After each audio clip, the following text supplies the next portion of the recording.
দেখছেন স্বাধীন সংলাপ, সৌজন্যে আলোক হেলথ কেয়ার হাসপাতাল। আজকে আপনাদের সাথে আছে আমি রেজন ফয়েজ। আজকে 10 মে বিশ্ব মা দিবস। ছোট্ট একটা শব্দ মা, অথচ এই ছোট্ট একটা শব্দের মধ্যে পুরো পৃথিবীর সবচেয়ে বেশি ভালোবাসা, স্নেহ, মমতা, ত্যাগ সব কিছু লুকিয়ে আছে। আজকে সেই মায়েদের সম্মান জানানোর দিন, যে মায়েরা আমাদেরকে পৃথিবীতে এনেছেন এবং প্রতি মুহূর্তে নিঃস্বার্থভাবে আমাদের ভালোবাসছেন, আগলে রেখেছেন। আজকের এই স্বাধীন সংলাপ আমরা একটু বিশেষভাবে সাজিয়েছি। আজকে আমরা এই মা নিয়েই কথা বলবো। আমাদের অনুষ্ঠানের শিরোনাম আজকে আমার মা।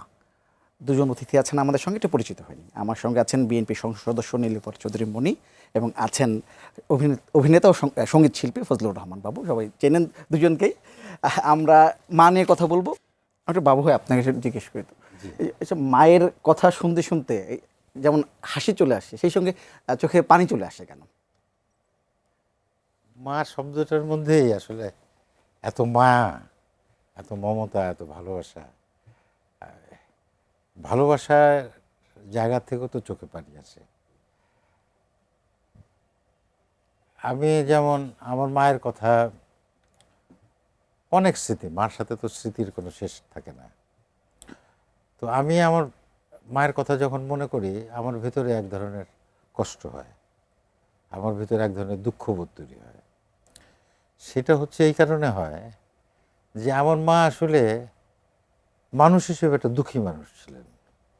এইটা আমি রিয়েলাইজ করি, এটা আমি ফিল করি যে আমার মা যখন ছোট ছিলেন, খুব ছোট ছিলেন, তখন আমার নানা মারা গেছেন। এই ছোট্ট বাচ্চা মেয়েটা, সে তার বাবাকে কিন্তু দেখে নাই। তারপরে আমার নানি মানে তার মায়ের কাছে কিছুদিন মানুষ হওয়ার পর, তখন তো দিনে তখনকার দিনে তো অল্প বয়সে বিয়ে হয়ে যেত, 14-15-16 বছর বয়সে বিয়ে হয়ে যেত। তারপরে আমার নানিও মারা গেছেন। তারপর সে স্বামীর সংসারে আসছে, আমরা কয়েকটা ভাই বোন। আমরা ছোট থাকতেই আমার বাবা মারা গেছেন। তো এই যে আমার মায়ের যে কষ্ট, তারপরে তিনি আমাদেরকে মানুষ করেছেন, অনেক কষ্ট করে মানুষ করেছেন। এবং আমরা যখন একটু নিজের পায়ে দাঁড়ানো শুরু করলাম, যখন আমরা আবার এই যে মার যে ভালোবাসা, এই যে মার সংগ্রাম, এই যে ত্যাগ, সব কিছু দিয়ে যে তিনি আমাদেরকে মানুষ করলেন, আমাদের যখন রিটার্ন করার সময়টা আসলো, তখন আবার আমার মা অসুস্থ হয়ে মারা গেলেন। তার মানে আমি যে আমার মায়ের জন্য আসলে সত্যিকার অর্থে কিছু করতে পারিনি। অনেক স্মৃতি আছে, অনেক ভালোবাসা, অনেক স্ট্রাগলের ভিতর দিয়ে মা আমাদেরকে মানুষ করেছেন। কিন্তু এই যে আমি যে কিছু করতে পারলাম না, হ্যাঁ, সেই যন্ত্রণাটা আমার ভিতরে আছে। এই জন্য এমনিতেই মার কথা বললে আমার, যে আপনি বললেন যে চোখে পানি আসে, আমার সত্যি সত্যি চোখে পানি। আমারও আমাদের নিউজটা সম্রাট আনোয়ারের আমাদের নিউজটা দেখতে আমার চোখে পানি চলে এসেছে। আর যদি আমার মা আছেন, তারপর আমার চোখে পানি চলে এসেছে। আপনি নিজে একজন সন্তান এবং একজন মা, সব কিছু মিলে এই যে মা দিবস যদি আমরা পালন করি, এটা কি আসলে একটা শুধু আনুষ্ঠানিকতায় থাকে না, আসলেই মিন করে একটা? ধন্যবাদ আপনাকে, যারা শুনছেন এবং আমার সাথে যিনি আছেন, অত্যন্ত কি বলবো, পরিচিত ব্যক্তি এবং গুণী মানুষ, আমাদের প্রিয় অভিনেতা। হ্যাঁ, আমাদের প্রিয় একজন। তার সবাইকে শুভেচ্ছা, মা দিবসের শুভেচ্ছা। খারাপ লাগলো ওনার মায়ের কথা শুনে। আমি এটাকে আসলে দেখি, মা দিবস বলতে কোনো শব্দ হয় না, মা প্রতিটা মুহূর্তে মা।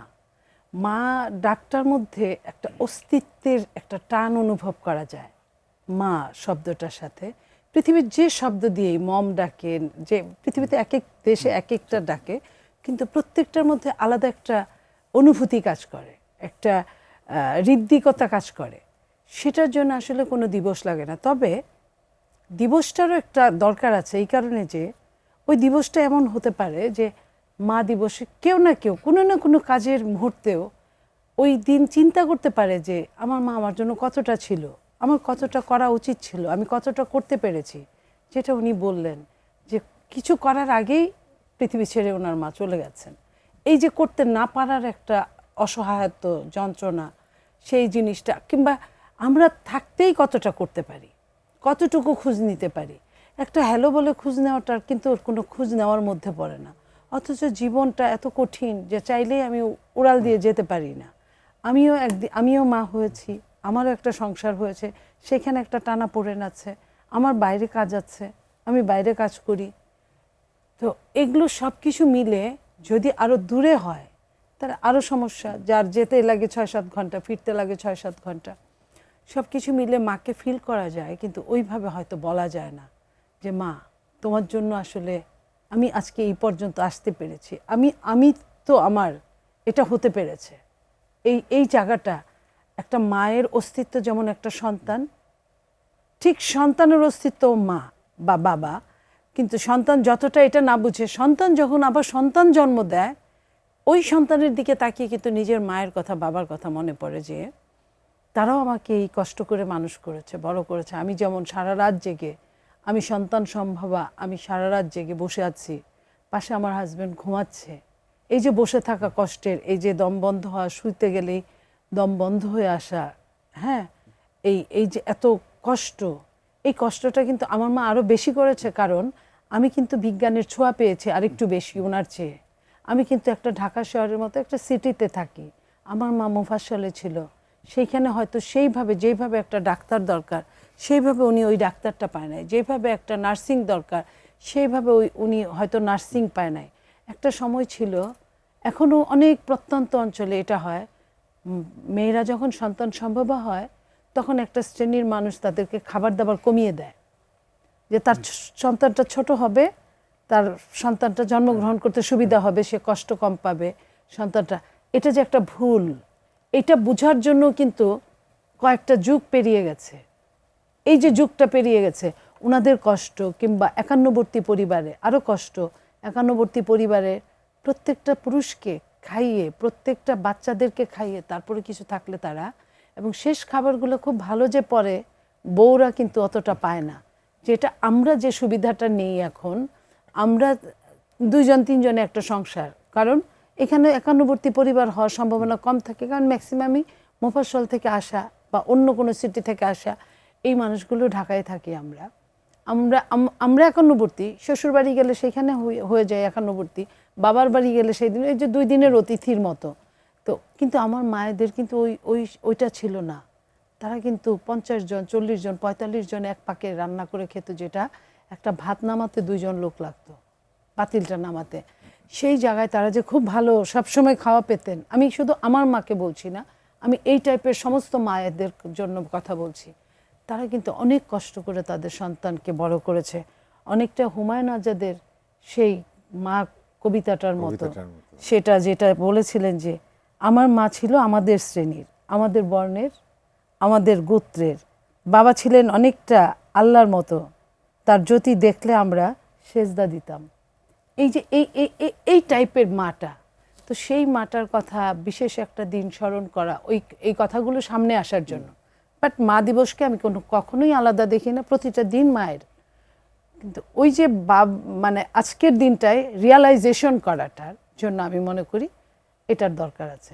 আর উন্নত দেশগুলোতে তারা কি করেন, ওই মাকে স্পেশাল সেদিন কোনো ডিনারে নিয়ে যান, বা স্পেশাল তার বাড়িতে, খামার বাড়িতে দেখতে যান বয়স্ক মাকে, কিংবা আপনার বৃদ্ধাশ্রমে দেখতে যান। আমি সেটার সাথে তুলনা করছি না, আমি বাংলাদেশের প্রেক্ষাপটে আমার মা, সে শুধুই আমার মা, এবং আমি তার অস্তিত্বের একটা অংশ। সে কিন্তু যা নিজে হতে পারে নাই, লাইক আমার মা আমার মতো লেখাপড়া করে নাই, কিন্তু তার যে লেখাপড়া করার ক্ষুধা ছিল ভেতরে, সেটার জন্য কিন্তু আমি মানুষ হয়েছি। উনি একটা কথা বলতেন, আমার ছেলেরা কী হবে জানি না, বাট আমার মেয়ে দুটো মানুষ হতে হবে, সবচেয়ে বেশি মানুষ হতে হবে। এই যে তার যে ছোটোবেলা, যেটা বাবু ভাই বললেন, ছোটোবেলা মায়েদের বিয়ে হয়, আমার মায়েরও 15-16 বছরে, 14-15 বছরে বিয়ে হয়েছে, তারপর ওইভাবে হয়তো আর পড়তে পারে না আমি হওয়ার পরে। তা এই যে পড়ার যে ক্ষুধাটা, তৃষ্ণাটা, সেটা কিন্তু আমার মাধ্যমে সে ফিল আপ করেছে, এবং উনি কিছু হতে চাইলে সেটা আমাদের মাধ্যমে ফিল আপ করেছে। এই যে মায়েরা সন্তানের মধ্যে বেঁচে থাকা, এটা আসলে এই কথাটা বুঝিয়ে বলার মতো না। প্রত্যেকেই আমরা ফিল করি, প্রত্যেকেই একটা করে মা আছে, ফিল করি। কেউ কেউ হয়তো বা সময়ের আবর্তে আমরা ওই ফিলিংয়ের চেষ্টাটাই করি না, যে কারণে আমরা মানুষ থেকে অমানুষে রূপান্তরিত হই। তো আজকের দিনে আমি অমানুষদের কথা বলতে চাচ্ছি না, আজকের দিনে আমি সমস্ত মাকে পৃথিবীর বলতে চাই যে আমরা সত্যিই তোমাদের খুব ভালোবাসি। সত্যি ভালোবাসি। আমি একটু ভাবে আমরা মায়ের স্ট্রাগলের কথা শুনছিলাম, আপনার কিছু বলা আছে কিনা যদি বলে। আমি একটু জানতে চাইবো যে সেই স্ট্রাগলের বা সেই সন্তানের প্রতি ভালোবাসা, সেগুলোর যে সঠিক মূল্যায়নটা কি আমরা করতে পারি কিনা? না, এটা তো আপেক্ষিক ব্যাপার, সবাই যে করতে পারে তা না, আবার কেউ কেউ তো করে, তাই না? মায়ের প্রতি যে দায়িত্ব থাকে সেই দায়িত্ব তো অনেকেই তো সেটা সে দায়িত্বটা পালন করতে পারে, হয়তো সবাই পারে না নানান বাস্তবতার কারণে। কিন্তু মা আসলে এখানে আরেকটা ব্যাপার আছে, মা যখন থাকে তখন আমরা মায়ের মর্মটা বুঝতে পারি না, মা যখন থাকে না তখন আমরা বুঝতে পারি। যেমন আমি আপনাদের ছোট করে একটু বলি, আমার কথাই বলি, যে আমি যখন ফরিদপুর থেকে ঢাকায় আসতাম, তো আমি দেখতাম যে আমার বিদায় নিয়ে আসতাম, প্রতি মাসেই তো বাড়িতে যেতাম, দেখতাম যে আমার আম্মা ওই আমার গেটের সামনে গিয়ে দাঁড়ায় থাকতো। পরে আমাদের বাসার সামনে দিয়ে রাস্তাটা অনেক দূর গেলে আবার এরকম একটা টার্ন, সেখানে গেলে আবার পেছন দিকের বাড়িটা দেখা যেত। দেখতাম যে আমার আম্মা ওই পেছনে এসে সাদা শাড়ি পরতেন, উনি বিধবা ছিলেন ওই যে বললাম, তো দেখতাম যে সাদা শাড়ি পরে ওই যে দাঁড়িয়ে আছে। আমি কি খামা খাই আম্মা, এই ঢাকা থেকে ফরিদপুর, এইখান থেকে এইখানে, তারপরে দাঁড়ায় আছে। আমি তখন বুঝতে পারি না, কিন্তু আমার মা যখন ছিল না আর আমার যখন সন্তান হয়েছে তখন আমি বুঝতে পারি আসলে আমার মায়ের আমার জন্য কেমন লাগছে, আমার সন্তানের জন্য যেমন লাগে, হ্যাঁ, বাবা হিসেবে যতটা লাগে মার তো আরো বেশি লাগে। কারণ মা আসলে মাই আসলে জন্মদাতা। ওই যে মহাভারতের মধ্যে সম্ভবত আছে যে আসলে মাই পিতা, মাই মাতা, পিতা উপলক্ষ মাত্র। যেটা হুমায়ুন আজাদের কবিতার মধ্যেও আছে যে বাবাকে দেখলে মা যেমন ওই যে মুরগি যেমন বিপদ দেখলে পাখার নিচে তার বাচ্চাদেরকে আড়াল করে রাখতো, সেই রকম আর কি। তো আসলে মা আসলে ওই রকমই আর কি। আর আমার মায়ের কথা যদি বলি, আর একটু বলি, সেটা হচ্ছে যে আমার মা খুব পরহেজগার মানুষ ছিলেন। তাকে আমি আমার বুদ্ধি হওয়ার পর থেকে দেখেছি যে তিনি তাহাজ্জুদের নামাজ পড়েন, 5 ওয়াক্ত নামাজ পড়েন, এবং ধর্ম কর্মর ব্যাপারে তিনি খুবই মানে সিরিয়াস ছিলেন। কিন্তু উনি কখনো ধর্ম নিয়ে বাড়াবাড়ি করতেন না। আমি কিন্তু কলেজ লাইফ থেকে থিয়েটার করি। আচ্ছা, এটাই জিজ্ঞেস করছিলাম, আপনার মা চেয়েছেন কিনা যে আপনি নিহত হন? আমি কিন্তু কলেজ লাইফ থেকে থিয়েটার করি। আমার বড় ভাই গান করতেন, হ্যাঁ, তা আমাদের পরিবারের মধ্যে এক ধরনের কালচারাল অ্যাক্টিভিটি ছিল, কিন্তু আমার মা কখনোই আমাদেরকে নিরুৎসাহিত করেন নাই। বলছেন যে না ঠিক আছে, যে অনেক হয়তো তখন তো টেলিভিশন আমরা কাজ করি না, আমরা থিয়েটার করতাম, কেউ হয়তো গিয়ে বলতো খালাম্মা বাবু তো ভালো অভিনয় করে, সে কিন্তু খুশি হতো। আমার বড় ভাই গান করতেন, সে খুশি হতো, কখনো বলে না যে এটা করো না, হ্যাঁ এটা আমার ধর্মের সাথে সাংঘর্ষিক বা এগুলো কখনো বলে নাই, সে উৎসাহিত করত।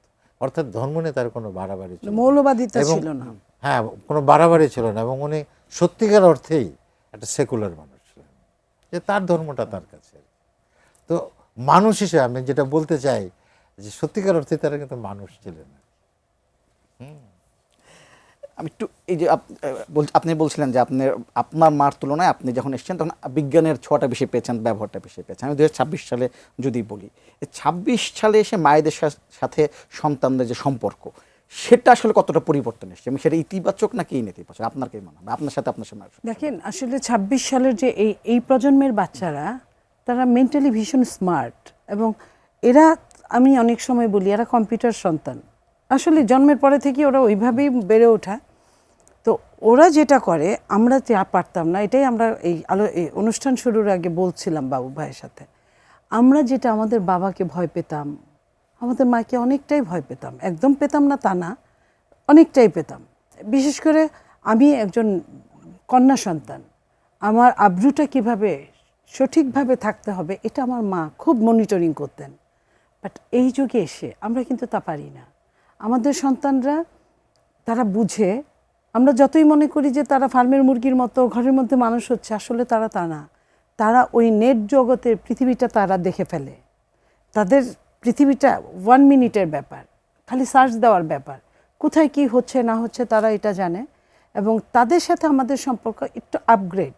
এমন আমরা যেমন আপনিতে শুরু করতাম, মাকে যেমন তেমন, বাবাকে তো আপনিই বলতাম, তারা কিন্তু আমাদের তুমিতে আসছে। সে যে মিডিয়ামেই পড়ুক, বাংলা মিডিয়াম হোক, ইংলিশ মিডিয়াম হোক, এবং যখন মাকে বাবাকে তুমিতে বলে তখন এরা বন্ধুর মতো হয়ে যায় অনেকটা। এবং ওই জায়গায় ওরা অনেকটা স্মার্টলি ওরা আলোচনা করতে পারে। একটা মা বাবার ভুলটাকে তারা ভুল হিসেবে সাব্যস্ত করতে পারে। বাট আমরা কোনোদিন ওই জায়গায় এটা বলা যে কত বড় গর্হিত কাজ, এটা কিন্তু আমরা ছোটবেলার সবকেই শিখে গেছি যে গুরুজনের প্রতি কোনো রকম কোনো অন্যভাবে তাকানো যাবে না, বলা যাবে না, বলা তো অনেক দূরের কথা।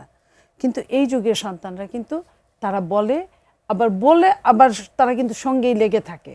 সো তাদের এটাকে আমি নেগেটিভ নিতে চাচ্ছি না, এটা এক ধরনের পজিটিভ। কারণ বাবা মা হয়েছে বলেই সে বন্ধু হতে পারে না তা না, সে সবচেয়ে বড় বন্ধু। তো বন্ধু হওয়ার জন্য একজন বন্ধু আরেকজন বন্ধুকে বয়স হলে যে সব শিখে তা না, অভিজ্ঞতা একটা ব্যাপার থাকে। তো কোনো কিছু ছোটরাও জানতে পারে, বড়রা কম জানতে পারে। সেখানে যে এই যে ইন্টারাপ্টটা, এটাকে আমি পজিটিভলি নিয়েছি বা নেই। তো এবং সেইখানে আমাদের মধ্যে গ্যাপ ছিল, কিন্তু ভালোবাসার কমতি ছিল না। এদের মধ্যে গ্যাপ নাই, ভালোবাসার কমতি নাই। এদের দুইটা জিনিসই মানে আছে। কিন্তু আমরা কিন্তু দূর থেকে ফলো করতাম, যেটা আমি বলছিলাম কতক্ষণ আগে বাবু ভাইকে, যে রাত 1টায় 12টায় যদি আমার বাবার গাড়ির শব্দ পেতাম, তাহলে আমরা কি করতাম, লাফ দিয়ে উঠে পড়তে বসতাম, বুঝতাম না যে ঘড়ি কয়টা বাজে। মানে উনি দেখতেন যে আমরা পড়ছি, উনি কি বুঝতেন আল্লাহ জানে, উনি এতই তুষ্ট থাকতেন। হ্যাঁ, যে আমাকে ভয় পাচ্ছে, এই যে ভয় পাচ্ছে। তারপরে তো মাঝে মধ্যে রেজাল্ট পরীক্ষা দেখার পরে তো মাথা তার নষ্ট হয়ে যেত, যে এদের রাত 1টাতেও পড়তে দেখি, সকাল 10টাতেও পড়তে দেখি, তাহলে রেজাল্টের এত 12টা বাজে কেন? তো এই যে সমস্যাটা, এটা কিন্তু এই যুগের ছেলে মেয়েদের মধ্যে না। যদি বলে এই তুমি পড়ো না কেন, বলে যে এই সারাদিন কি পড়তে হয় আম্মু, তুমি কি বলো এটা, তুমি রেজাল্টটা দেখো, আমার রেজাল্ট ভালো হয় কিনা, আমি পরীক্ষার আগে সিরিয়াস কিনা। এই যে তারা তর্ক করতে পারে এবং পজিটিভলি তর্ক করে এবং রেজাল্টও ভালো করে। তা আমরা কি করতাম, রাত জেগে পড়া দেখাইতাম, কিন্তু আমাদের রেজাল্ট কিন্তু মাঝে মধ্যে খারাপ হয়ে যেত। তা এই জায়গাটায় ওদের মধ্যে যে এই গ্যাপটা নাই, ছায়াটা নাই, যেটা হুমায়ুন আজাদ বলছেন যে আমার বাবার ছায়া দেখলে আমরা মায়ের মুরগির পাখনার নিচে লুকাতাম, ছায়া সরে গেলে আবার আমরা বের হতাম। এখানে কিন্তু ওই ছায়াটা কাজ করে না। এটা একদিক দিয়ে ভালো। আবার আরেক দিক দিয়ে হচ্ছে এদের ভালোবাসাটা এমন, বাইরে থেকে দেখা যাবে যে আরে মুখে মুখে কথা বলছে। এইটা পুরানা লোক যদি কেউ বাড়িতে বেড়াতে আসে, তাহলে বলবে যে ছন্ন ছাড়া জীবন এদের হয়ে গেছে। কিন্তু আসলে তা না, এটা উনি উনার ওই অবস্থান থেকে এটা বুঝতে পারবে না। তো এটা হচ্ছে আপনার আপেক্ষিক মেনে নেওয়া আর মনে নেওয়া, এটার ব্যাপার। দুজন দর্শক আছেন, ফোনটা নিয়ে তারপর আসছে। হ্যালো, ওয়ালাইকুম সালাম। আপনার নামটি বলে প্রশ্নটি করেন। হ্যালো, আসসালামু আলাইকুম। ওয়ালাইকুম আসসালাম, আপনার নামটি বলে প্রশ্নটি করেন। আমি তো অনেক করতেছি, বাবু ভাইয়ের আমাকে একটা প্রশ্ন। জি, আমার নাম রাজ আহমেদ, কোন ঢাকা অরিক থেকে। বাবু ভাইয়ের কাছে একটা প্রশ্ন। জি জি, বাবু ভাই কেমন আছেন? আসসালামু আলাইকুম। জি, ওয়ালাইকুম আসসালাম, ভালো আছি। ওই মাকে তো আজকে তো মা দিবস, জি আর আমরা তো মাকে সবসময় সবাই ভালোবাসি স্পেশাল। আর মাকে কোনো দিবস লাগে? জি, মা দিবস লাগে, মাকে ভালোবাসতে কিন্তু না দিবস না, লাগে না। মাকে তো ওই যে নীলু আপা বললেন যে আচ্ছা, আমরা মনে পরে সেই উত্তরটা নিয়ে একবার, আচ্ছা, ঠিক আরেকজন আছে। দর্শক আছে, নিয়ে একবারে উত্তর। আচ্ছা হ্যালো, আরেকজন দর্শক আছেন। হ্যালো, আসসালামু আলাইকুম। ওয়ালাইকুম সালাম, আপনার নামটি বলে প্রশ্নটি করেন। আমি মুক্তার আলী বগুড়া থেকে বলছিলাম। জি বলেন। আজকে দুইজন আলোচক, খুব ভালো মানের দুইজন আলোচক আছেন। আচ্ছা, যাই হোক, আমি বাবু ভাইয়ের কাছে একটা প্রশ্ন রাখবো। সেটা হচ্ছে কি, আমি যেহেতু গ্রামে থাকি, যেহেতু জি জি গ্রামের অশিক্ষিত মানুষ এবং দরিদ্র মানুষ এবং মানে নিম্নবিত্ত মানুষ, তারা মাকে কিন্তু বেশি ভালোবাসে। জি আর যারা বেশি টাকাওয়ালা, বেশি শিক্ষিত, তারা মাকে একটু কম ভালোবাসে। কেন কম ভালোবাসে, এই জিনিসটা একটু জানতে চাচ্ছিলাম আর কি। জি, দুজন দর্শক ফোন করেছিলেন। একজন ফোন করেছিলেন যে মাকে ভালোবাসতে কি কোনো দিবস লাগে কিনা, আরেকজন ফোন করেছেন গরিবরা মাকে বেশি ভালোবাসেন, বড়রা মাকে কম ভালোবাসে কেন। ভালো প্রশ্ন করছেন। আসলে মাকে ভালোবাসার জন্যে, মার দায়িত্ব পালন করার জন্য, মাকে কাছে পাওয়ার জন্য আসলে দিবসের প্রয়োজন হয় না। মনি আপা বলল কিছুক্ষণ আগে, এটা তো আসলে পাশ্চাত্য একটা দিবস, আসলে এই কনসেপ্টটা পাশ্চাত্য। আসলে সেখানকার এক ধরনের বাস্তবতা আছে। তারা কর্মক্ষেত্রে এক একজন এক এক জায়গা থাকে, মায়েদের কাছাকাছি থাকে না। তো মা দিবসে তারা সেইভাবে মায়ের কাছে যায়, মায়ের সাথে সারাটা দিন তারা কাটায়। সেইভাবে একটা মায়ের দিবস আছে, বিশ্ব মাতৃ দিবস। আমাদের দেশে এটার প্রয়োজন হয় না, আমরা তো বেশিরভাগ ক্ষেত্রে একসাথেই থাকি আর কি। কিন্তু তারপরেও আমি মনে করি যদি থাকে তাতেও কোনো সমস্যা নাই। আমরা যদি একটু আলাদা করে বছরে একটা দিন একটু সেলিব্রেট করি, সমস্যা কি? এটা তো খারাপ কিছু না। আর দ্বিতীয় যে প্রশ্নটা করলেন সেটা খুবই ইন্টারেস্টিং কোশ্চেন। আসলে যারা ধনী লোক বা অবস্থাপন্ন মানুষ তারাও মাকে ভালো গভীরভাবে ভালোবাসতে পারে বা বাসে, আবার যারা একেবারে দরিদ্র বা একেবারেই হত দরিদ্র তারাও মাকে ভালোবাসতে। আসলে এক্সপ্রেশনটা এক একজনের এক এক রকম। একটা ধনী পরিবার বা উচ্চ মধ্যবিত্ত পরিবার তাদের এক্সপ্রেশন একরকম, বা যারা একটু নিম্নবিত্ত বা নিম্ন মধ্যবিত্ত তাদের এক্সপ্রেশনটা একরকম, হয়তো তাদেরটা বোঝা যায় একরকমভাবে, আর আমরা তো সবাইকে বুঝতে পারি না। যেমন আমি একটা মধ্যবিত্ত মানুষ, আমি মধ্যবিত্ত মানুষকে বুঝতে পারি, আমি উচ্চবিত্তকে বুঝতে পারি না সবসময়। হ্যাঁ, আবার আমি যারা নিম্নবিত্ত আছে তাদেরকে সবসময় বুঝতে পারি না। হয়তো তাদের অভাবটা বুঝতে পারি কিন্তু তাদের কালচারটা বুঝতে পারি না। আমি একজন উচ্চবিত্তের হয়তো সে অনেক টাকা পয়সার মালিক, অনেক সম্পদের মালিক, সেটা বুঝতে পারি কিন্তু তার কালচারটা বুঝতে পারি না। সেই জন্য একটা গ্যাপ আছে। কিন্তু মাকে আসলে সবাই ভালোবাসে। মনে বাপ, আপনি কিছুক্ষণ আগে আপনার মা দিবস উপলক্ষে আপনার মেয়ে আপনাকে একটা চিঠি লিখেছে, সেটা পড়ছিলেন, চমৎকার একটা চিঠি। আমার এই চিঠি শুনে একটা জিনিস মনে হলো, একটু জানতে ইচ্ছা, একজন মা হিসাবে আপনার কাছে জানতে চাইবো, সেটা হচ্ছে যে এই যে মাকে মুখ ফুটে বলা যে আমি তোমাকে ভালোবাসি, সন্তানরা অনেকেই মনে করে যে মা তো জানেই যে তাকে আমি ভালোবাসি, বলার দরকার আছে কিনা। এটা এই যুগের বাচ্চারা বলতে পারে, আমাদের যুগেররা পারতো না।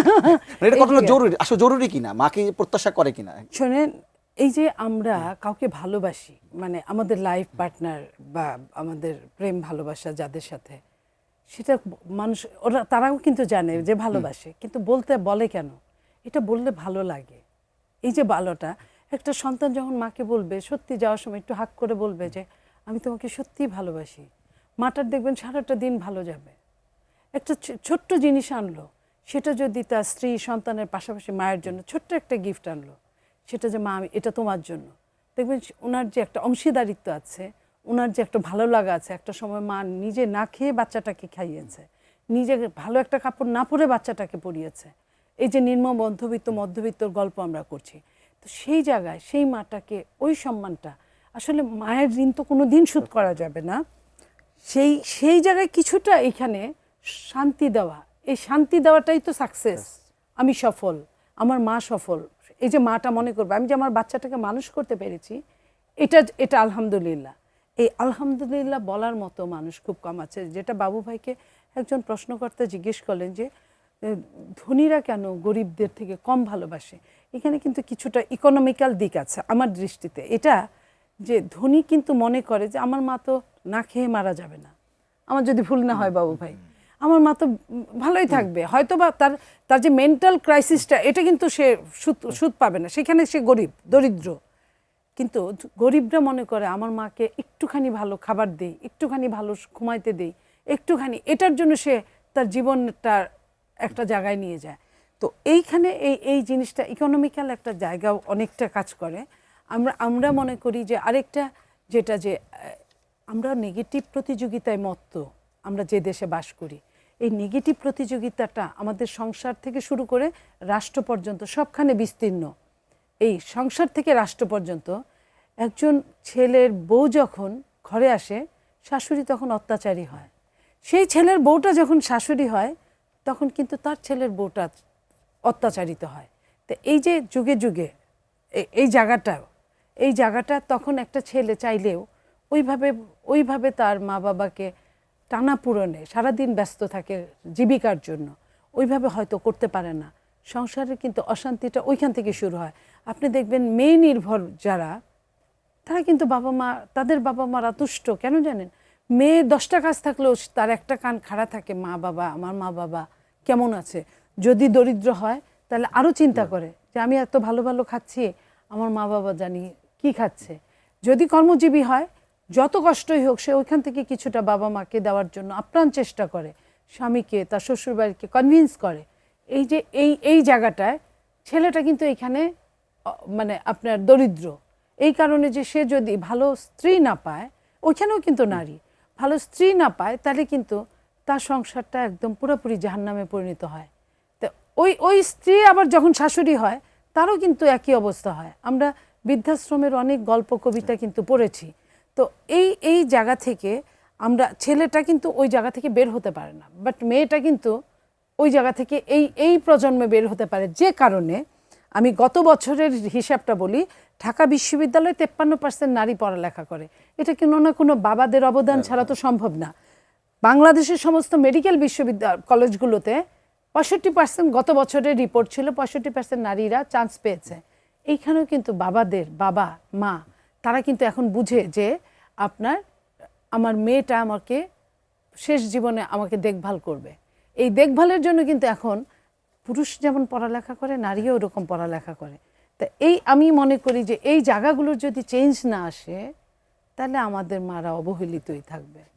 বাবু ভাই, আপনি যদি অভিনেতা, আমি একটু সেই জায়গা থেকে একটা প্রশ্ন করি যে আমরা এখন ইদানিং যে নাটক সিনেমাগুলো দেখছি, সেখানে বেশিরভাগ ক্ষেত্রে একটা অভিযোগ আছে যে মায়ের চরিত্রটা একটা পার্শ্ব চরিত্রে পরিণত হয়েছে, মানে কোনো সময় মেইন চরিত্রে আসে না, মূল চরিত্র হয় না। মানে এটা কি সত্য, বা কেন হচ্ছে না এটা? এটা গল্পের উপরে ডিপেন্ড করে, আসলে গল্পটা কিভাবে লেখা হয়েছে। তো সেটা যদি মাকে কেন্দ্র করে একটা গল্প হয়, তাহলে সেটা মা হচ্ছে সেই গল্পের প্রোটাগনিস্ট, মানে মূল চরিত্র আর কি। কিন্তু বেশিরভাগ ক্ষেত্রে আমরা টেলিভিশনের নাটকগুলোতে যেটা দেখি, যে ফ্যামিলি ড্রামা যেগুলো হয়, বা আমাদের যে সমস্ত আমাদের বিখ্যাত নাটক যেগুলো আমাদের মনে আছে, যেমন হুমায়ুন আহমেদ সাহেবের অনেক নাটক, সেগুলো হচ্ছে ফ্যামিলি ড্রামা। একটা মধ্যবিত্ত পরিবার নিয়ে, সেখানে মা থাকে, বাবা থাকে, সন্তান সন্ততি থাকে, হ্যাঁ, নাতি পুতি থাকে, হ্যাঁ, তারপরে কাজের লোকরা থাকে। তা আমরা একটা ফ্যামিলি ড্রামা দেখি। তো সেখানে সবই আসলে চরিত্র আসলে, আর আমরা এটাকে অনেক ডেফিনেটলি বলার জন্য পার্শ্ব চরিত্র বলি। আসলে সবই চরিত্র, পার্শ্ব চরিত্র বলে আসলে ওইভাবে কোনো চরিত্র, কোনোটা হয়তো একটু মুখ্য চরিত্র, কোনোটা একটু কম, কারো হয়তো ইয়েটা বেশি, গুরুত্বটা বেশি, কারো হয়তো কম, কিন্তু আসলে সবগুলোই চরিত্র। এবং যদি মা বলে নারী চরিত্র যদি বলি, সেটা কি এখনো ওই নায়ক নির্ভর বেশি, বা পুরুষদের প্রাধান্য বেশি এখনো? এইটা না, সব ক্ষেত্রে এটা না। যেমন আমি তো অতি সম্প্রতি বেশ কিছু নাটক করেছি যেগুলো বাবা নির্ভর গল্প, বাবাই মূল চরিত্র আর কি, এরকম অনেকগুলো করেছি। এবং আমি কয়েকটা দেখলাম যে যেটা মা হচ্ছে মূল চরিত্র। এটা আবার ডিপেন্ড করে অনেক সময়। সেটা হচ্ছে যে এখন বাংলাদেশে যদি ধরেন যে অনেক বড় মাপের কিছু অভিনেত্রী তৈরি হয়, তাহলে তাকে নিয়েই কিন্তু গল্পটা হবে। ধরেন আমি যদি বাংলাদেশে বলি, মনে করি যে ধরেন হুমায়ুন ফরিদী অনেক পপুলার, অনেক বড় মাপের অ্যাক্টর ছিলেন, তো ওনার লেভেলে যদি কোনো অভিনেত্রী তৈরি হতো ওই সময়, নিশ্চয়ই তাকে নিয়ে, তাকে কেন্দ্র করে একটি নাটক হতো বা একটা সিনেমা হতো। তো এটা ডিপেন্ড করে যে আসলে আমার রিসোর্স কী আছে। হ্যাঁ, যেমন আমাদেরকে নিয়ে এখন অনেকে ভাবে যে আমাকে মূল চরিত্র করে হয়তো একটা নাটক করবে, তা আমার যে বয়স, সেটা বাবা ছাড়া তো হবে না, তাই বিষয়টা ওই জায়গায় আর কি। আচ্ছা, একজন দর্শক আছে, ফোনটা একটু নিয়ে নিই। হ্যালো, আসসালামু আলাইকুম। ওয়ালাইকুম আসসালাম। আপনার নামটি বলে প্রশ্ন করেন। আমি রেশমা আক্তার, দোহার, ঢাকা থেকে বলছি। জি রেশমা, বলেন। আমি মিনু আপার কাছে প্রশ্ন, ওনাকে আমি অনেকদিন পরে পেয়েছি, এই জন্য আমি খুবই আনন্দিত ওনার কাছে একটু কথা বলার জন্য। কারণ রাজনৈতিক মতভেদ ওনার সাথে আমাদের অনেক মিল।